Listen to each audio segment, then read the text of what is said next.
સાગબારા અને તેના આજુબાજુના ખેડૂતો છેલ્લા 12 દિવસથી ધરણા પ્રદર્શન ઉપર બેઠા છે, પરંતુ આ તમામ ચર્ચાઓની વચ્ચે હવે વાત એ કરવાની છે કે રાજનીતિ કોણ કરી રહ્યું છે અને આખા મામલાનું નિરાકરણ શું હોઈ શકે। આ સમગ્ર બાબતે વિગતે ચર્ચા કરીશું। નમસ્કાર, હું છું ઉજ્જવલ અને આપ જોઈ રહ્યા છો નિર્ભય ન્યૂઝ।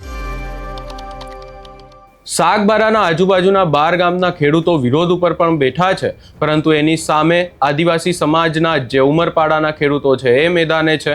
અને આ તમામ ચર્ચાઓની વચ્ચે હવે ત્યાંના સ્થાનિક ખેડૂતો શું કહી રહ્યા છે, આ પ્રશ્નનું નિરાકરણ શું હોઈ શકે એ પણ સાંભળી લઈએ।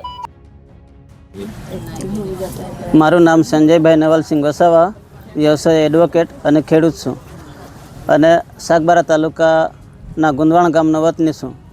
વર્ષોથી આ જે જંગલ જમીન કહેવાય છે, પણ આ જમીન આદિવાસીઓની માલિકીની કહેવાય છે અને આ જમીન જે વિવાદવાળી જમીન બનાવી છે એ જમીન અમારા જાણવા મુજબ અને સ્થાનિક આગેવાનો પાસેથી માહિતી લીધી તે મુજબ 2002 પહેલાંથી આ ખેડૂતો અહીંના ખેડૂતો આ જમીન ખેડે છે। આ જમીન ઉમરપાડા તાલુકામાં આવે છે એવું કહેવાય છે, પણ વર્ષોથી ખેડે છે ખેડૂતો અને આદિવાસી એરિયામાં 5મી અનુસૂચિ અને 6ઠ્ઠી અનુસૂચિનો અમલ સરકારે કર્યો છે કે કેમ તે અગત્યનું જોવાનું રહ્યું, કેમ કે આદિવાસી ભારત દેશનો મૂળ માલિક કહેવાય છે, તેમ છતાં પોતાની જમીન અને માલિકીની જમીનનો હક અધિકાર બીજા પાસે માગવા જવાનો એ વ્યાજબી નથી। અને આ જમીન બાબતે છેલ્લા 9-10 દિવસથી સ્થાનિક આદિવાસીઓ ધરણા પર બેઠા છે અને સરકારમાં રજૂઆતો કરી ચૂકેલા છે। રજૂઆતોથી સૌપ્રથમ પહેલા જ દિવસે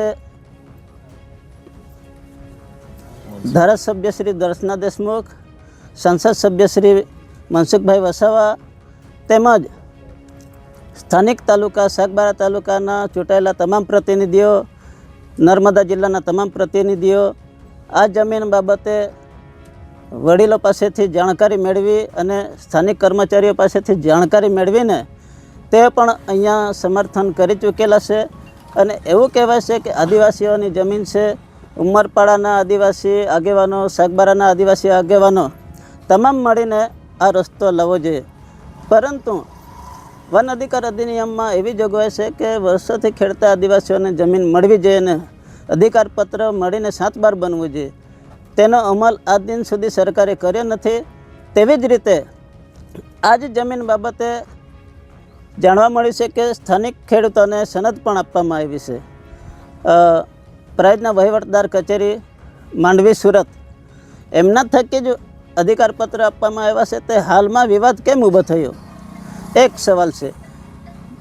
જે સવાલ ઊભા કરવાવાળા આગેવાનો કે દાખલા તરીકે ઉમરપાડાના આગેવાનો છે તે એની પૂર્તતા કરે, કેવી રીતે કે ભાઈ વર્ષોથી ખેડે છે તો તમે જાણો છો, તેમ છતાં આજ દિન સુધી તમારા નિવેદનો નથી, રાજકીય આગેવાનો કે સ્થાનિક આગેવાનોના આદિવાસીના સમર્થનમાં નિવેદનો નથી।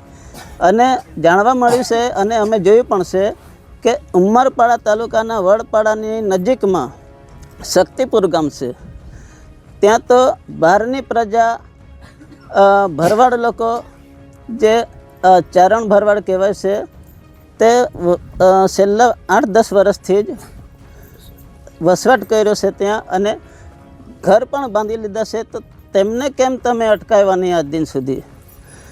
તો મારે ઉમરપાડાના આદિવાસી આગેવાનોને ધારાસભ્ય શ્રી ગણપતભાઈને કહેવું છે કે ત્યાંની પંચાયતને તમે સૂચન કરો કે બહારના લોકોને તમે ત્યાં વસવાટ કરીને ઘર બંધાવી દો છો, તો આપણા આદિવાસીઓને કેમ નથી અપાવતા?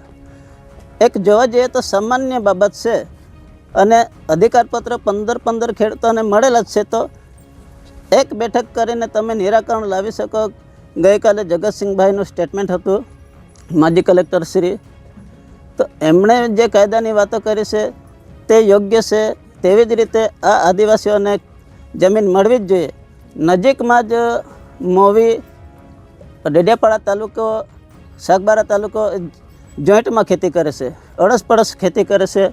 હલગામ પાડીના વિસ્તારની બાજુમાં સોનગઢ સાગબારા તાલુકો એકબીજાના આદિવાસી ભાઈઓ હળીમળીને ખેતી કરે છે. તેવી જ રીતે અહીંયા પણ સરકાર અને સ્થાનિક આગેવાનો 2-5 મિનિટ બેસીને એનું નિરાકરણ લાવે અને 5 મિનિટમાં બેસીને સામાન્ય ચર્ચા કર્યાથી પણ નિરાકરણ આવે એવી વાત છે.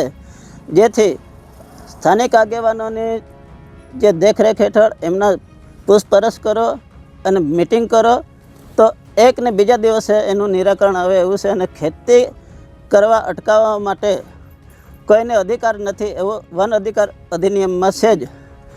તેમ છતાં આપણા જ માણસો આપણને જો હેરાન પરેશાન કરે છે તે વ્યાજબી નથી. જેથી મારા આ નિવેદનથી સરકારને અને રાજકીય આગેવાનોને, જે ભાજપ હોય, કોંગ્રેસ હોય કે બીટીપી હોય, આમ આદમી હોય, તમામ આગેવાનો બેસીને એનું નિરાકરણ લાવો અને આદિવાસીઓને રઝળતા ભટકતા ફરે છે, હક અધિકાર માટે લડે છે, એમને ખેતી કરાવો અને એમના બાળકોને વ્યવસ્થિત સિંચાઈ થાય, ભણતર વધે, ખેતીમાં આગળ વધે એવા પ્રયત્ન કરીને ન્યાય અપાવો એવી અપેક્ષાથી વિનવું છું. તમે અહીંયા ખેડૂત આગેવાનને સાંભળ્યા અને વાત સ્પષ્ટ છે કે આખી બાબતે હવે વન વિભાગ દ્વારા જે નિર્ણય લેવામાં આવશે ત્યારબાદ જ ખબર પડશે કે આનું આખું નિરાકરણ શું આવશે. આ સમગ્ર બાબતે તમારો શું અભિપ્રાય છે એ અમને કમેન્ટ કરી જરૂર જણાવશો ને અમારી ચેનલ નિર્ભય ન્યૂઝને લાઇક, શેર, સબસ્ક્રાઇબ કરવાનું ભૂલશો નહીં.